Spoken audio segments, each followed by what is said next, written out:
Ibinunyag ng National Security Council sa pagdinig sa Senado ang posibleng pakikialam daw ng China sa eleksyon 2025. Ayon naman sa isang senador, may binayarang kumpanya ang Chinese Embassy para manira o sumuporta sa ilang kandidato.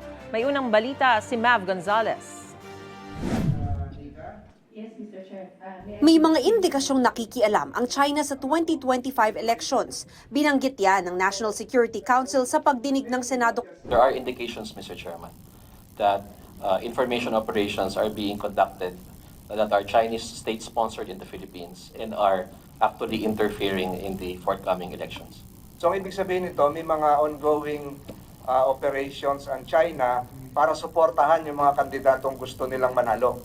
Yun ang diretsong tanong ko. Yes. At kontrahin naman yung mga kandidatong ayaw nilang manalo.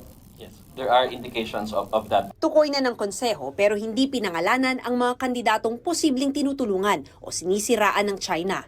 May mga natukoy pero hindi rin pinangalan ng mga Pinoy influencer na nagpapakalat ng Chinese propaganda. Alegasyon pa nga ni Senador Francis Tolentino, kinontrata ng Chinese Embassy ang lokal na kumpanyang Infinite Us Marketing Solutions para bumuo ng troll farm. Binayaran umano ng embahada ang kumpanya ng 930,000 pesos noong 2023. Nagre-report pa aniya ng accomplishments ang Social Army, kabilang ang mga paninira aniya sa Administrasyong Marcos Jr., pati sa missile system ng Amerika at pagpuri sa gobyerno ng China. Siguro, yung mga kababayan natin doon ang naging keyboard warriors. Hanggang ngayon, ongoing pa ho ito. Hindi lang ito doon sa Infinitus. Marami pa ho yan. Marami pa ho yan.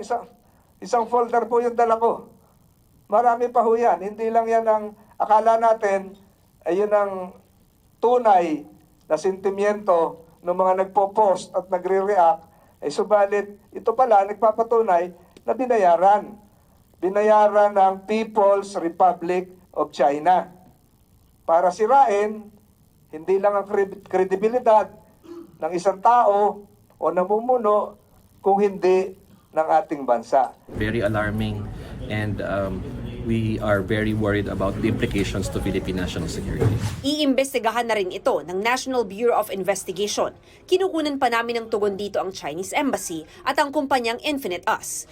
Ayon naman kay COMELEC Chairman George Garcia, meron nga silang natanggap na impormasyon ukol sa foreign interference o pakikialam ng ibang bansa sa election 2025. Galing po ito sa intelligence community. Halos sa isang buwan pa lamang na nagsisimula.